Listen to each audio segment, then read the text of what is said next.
महाराष्ट्र में इन दिनों मराठा रिजर्वेशन तहरीक ने रियासत को हिला कर रख दिया है। ऐसे में अशोक चौहान ने इसके लिए बीजेपी हुकूमत को मुरीद इल्जाम ठहराया। मराठा रिजर्वेशन के लिए मराठा तंजीमों ने पुरअमन और पुरतशद्दुद दोनों रास्तों से अपनी बरहमी जाहिर की, लेकिन बीजेपी हुकूमत के कान पर जूं तक नहीं रेंग रही है। ऐसे में कांग्रेस ने बीजेपी को आड़े हाथों लेते हुए फडणवीस हुकूमत को अवाम मुखालिफ हुकूमत करार दिया है। महाराष्ट्र कांग्रेस के सदर अशोक चौहान ने नांदेड़ के विष्णुपुरी में एक प्रोग्राम के दौरान तकरीर करते हुए वाज़ेह किया कि रियासत में रोजगार के कितने ही मौके मौजूद हैं, लेकिन हुकूमत इन जायदादों पर भर्ती नहीं कर रही है और न ही इसके लिए महफूज जुमरे तश्कील दे रही है। लोग रोजगार के लिए परेशान हैं और रिजर्वेशन तहरीक के जरिए अपना गुस्सा भी जाहिर कर रहे हैं, लेकिन इसके बावजूद हुकूमत खामोश तमाशाई बनी हुई है।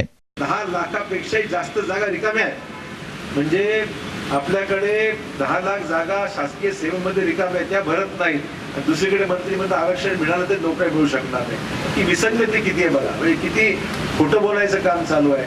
10 लाख जागा शासनाच्या रिक्त असताना त्या जागा भरायच्या नाही आणि एकीकडे आपला तरुण सुशिक्षित बेकार माणसं मरत आहेत। मी पाहतोय लोक भाषे घेतात, आत्महत्या का आत्महत्या करतात, नोकरी नाही आहे।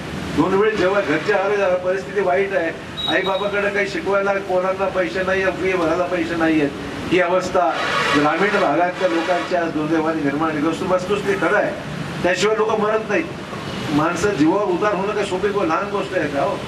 जीव देणं छोटी गोष्ट नाही आहे, परंतु लोकांना अशा पद्धतीमध्ये काही लुटून द्यायचं आणि दुसरीकडे म्हणायचं की तुम्हाला नोकरी देऊ शकत नाही, तिसरीकडे जागा मात्र रिकाम्या ठेवल्या जात आहेत। अशा प्रकारची अवस्था आज दुर्दैवाने आज देशामध्ये पाहायला मिळते। असो, याचा उत्तर जो काही निर्णय घ्यायचा किंवा सोक्षमोक्ष करायचा आहे तो महाराष्ट्रातील जनता केल्याशिवाय राहणार नाही, एवढंच या निमित्ताने मी तुम्हाला सांगतो।